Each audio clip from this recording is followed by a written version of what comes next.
60s and 70s, gray was not that common. Yeah. Because grays and reds and maroons faded quickly. And so you ended up, people didn't like that. They were white and blue and other things that weren't as fade prone. So this was a very unusual color back in 69. My middle son Daniel's first car. And he was looking through Craigslist and all these places for a vehicle, and he came across this car, an AMC, of course. It sounded like a good solid car, and the car had only 65,000 original miles on it, but it had some rust on the rocker panels, inner outer rockers, driver floor pan. But overall, it was a great quality car. It just needed some TLC. Mechanically, it was good. Drivetrain was excellent, low mileage. In fact, the engine was never apart. In fact, it had the original timing chain on it. In fact, that's the only thing we've ever replaced on this engine was the timing chain, because we were getting ready for a long trip to Pennsylvania and didn't know if it was good or bad, ugly. So better to be safe than sorry. We took it apart. The plastic teeth were still good. It's the original. So that's the only thing that's ever been really replaced on the engine is the timing chain itself. If you were going to do 1 to 10, where would you say it was body-wise when you got it? On the outside, it looked okay. It's hard to tell faded peeling paint from gray primer, and the roof was all peeled off. The flat surfaces were kind of primer gray color, and it didn't look that bad. But when it got under by the rockers, it was kind of very crunchy. The car is originally from Minnesota, Minneapolis, Minnesota. The original owner had it. He was a professor at the University of Minnesota.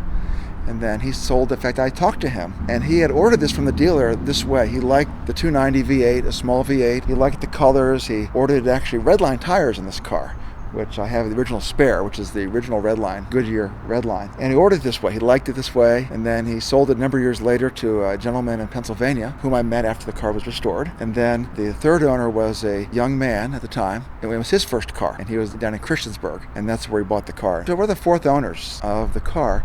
But we can document the history. In fact, we have the original build sheet for the car and the original owner card. What about interior-wise? What did you have to... Well, the interior was one of the best parts. The seats are original. Of course, we had to put new carpet in because of the water damage and the rust and all that. The dash is original. Inside is an 8-track player that works. Just belting out Lawrence Welk.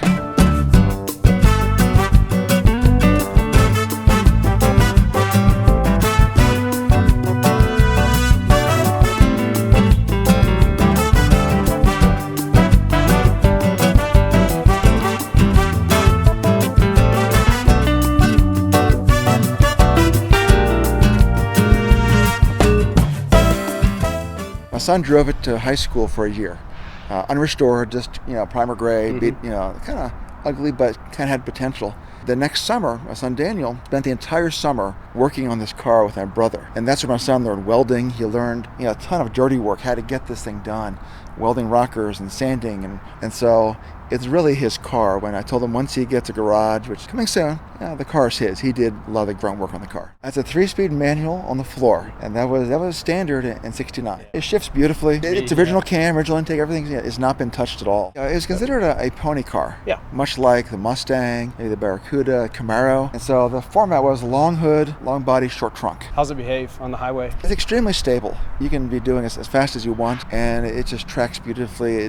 It feels like you're going slow. I think the biggest challenge was rust. It was the rocker panels, the driver floor pan. Rust is not pretty, especially a car that comes from the north. A lot of dirty work. It's not glamorous at all. Hard to find parts for? Not really. The drivetrain is standard from 66 on up. The 290s and 343s and 390s and the later engines. Parts pretty much interchange. So you can get a coil or the batteries, and it's a standard engine, which is actually very appealing about these AMCs. So even though you have a sporty car or a muscle car, you don't have to have some exotic part made in Italy or Germany for that matter. Trim is harder to come by. Another hard part in this car, the lower half of this right front fender was rusted out. They don't make patch panels for front fenders, and they don't make new front fenders. So what did my brother in his stash of old parts had a really beat up fender that was rusty up top, but the lower half was fine. Kind of like in wedding, the two shall become one. Welded everything, ground everything, and you can never tell what happened. So what kind of horsepower from the 290? From the 292 barrel, which is the stock engine, is factory rated at 200 horsepower. What's the car weigh? Do you know what it weighs? About 3,000 pounds, give or take with options and things. Yeah, these are the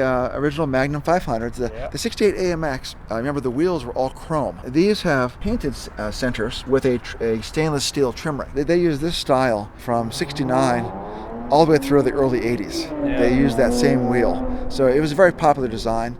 The original exhaust actually was a ceramic-coated exhaust that AMC had. Nobody makes that anymore. And the problem with the ceramic exhaust was that they would rust from the inside out. So they kind of dropped that idea after the 60s, early 70s. They dropped the ceramics. And this is really the last photo of the car before we stripped it down. Now, taking a car apart is easy.